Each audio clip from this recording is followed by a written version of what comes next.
we believe in love as a core principle and as a core power.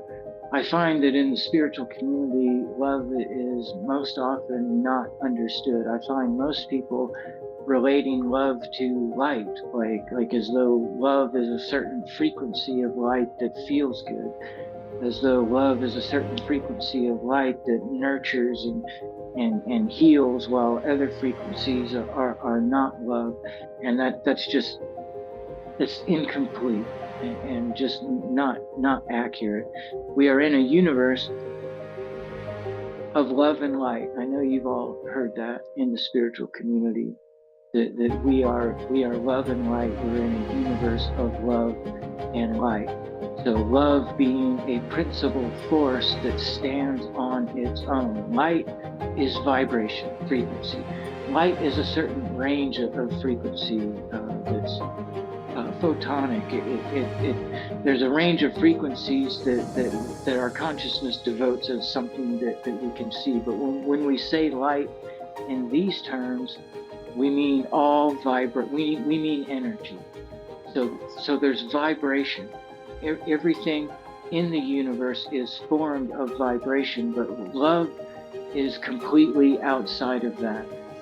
People mistake love for positive attributes of vibration that lead towards compassion or healing or joy or bliss. These things are great, but they fall far short of understanding what love truly is. Love is a principal force that stands on its own, independent of vibration. So what love is a property of the space that light or vibration is flowing through. And it has both a positive and a negative spectrum. So once again, light or vibration or energy flows through empty space. Empty space is the tapestry through which vibrational energy flows. So that empty space has magnetic qualities to it. And once again, it has a positive and a negative spectrum. So on the positive spectrum, a positively space, when light flows through a positive space, it gets harmonized and it gets amplified. When light flows through a negative space, the opposite happens. It gets diminished. It gets chaotic or dissonant.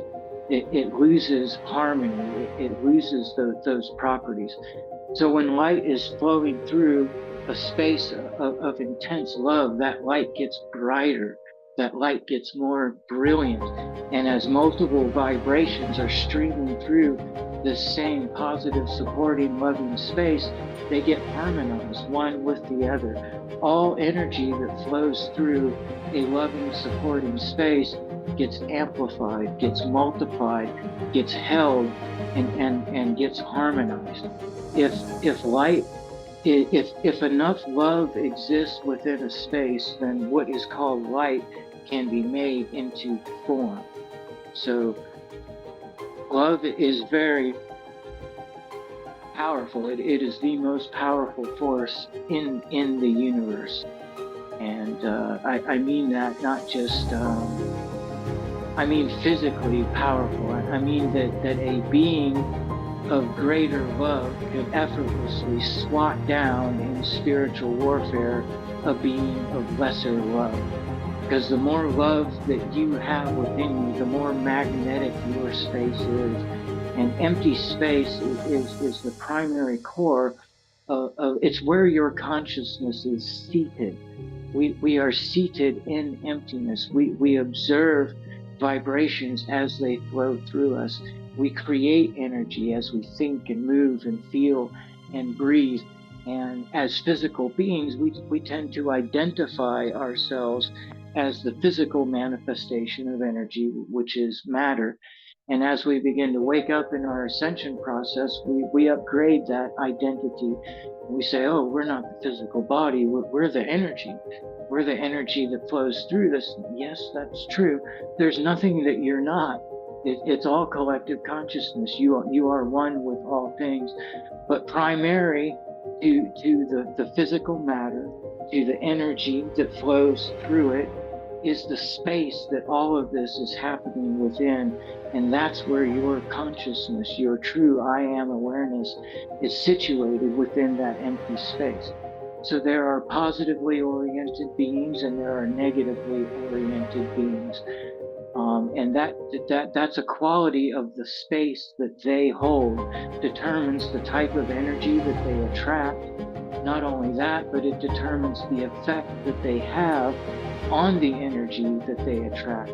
So as a being of greater love, seeking to become closer to God, to know more of God's love, you're going to become more and more magnetic. You're going to draw more and more energy to you.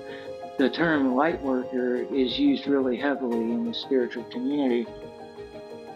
I would like to see the term love worker be used more, because if you're focused on light, if you're focused on the energy, there's a truth to that and there's an efficacy to it.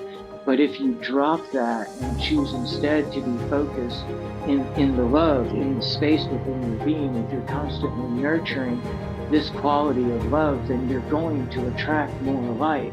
You're going to become more and more luminous, and it's effortless. Versus if you're focused on light, the amount of growth that you'll obtain will be pale by comparison. So love is a property of the space that light flows through. And when it's positive and when it's strong, it amplifies, it sustains, it reverberates, it resonates, and it harmonizes. It does all good things to the quality of energy.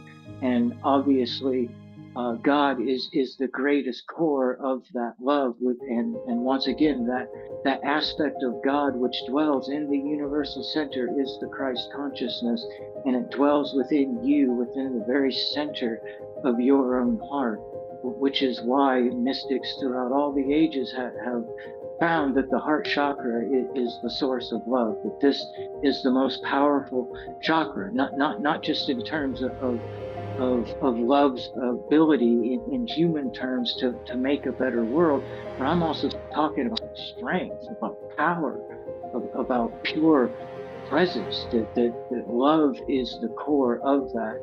And the more love that you have, the closer to Christ you are, which is the Christ consciousness is the supreme source of all love.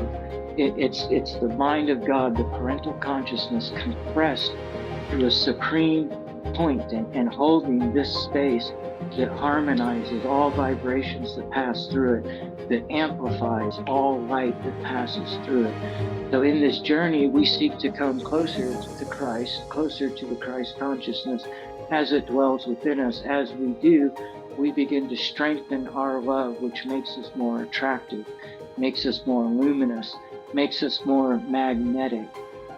So love is huge, and there's no greater work that you can do than working on your love in every moment. It is the wisest thing that you can do.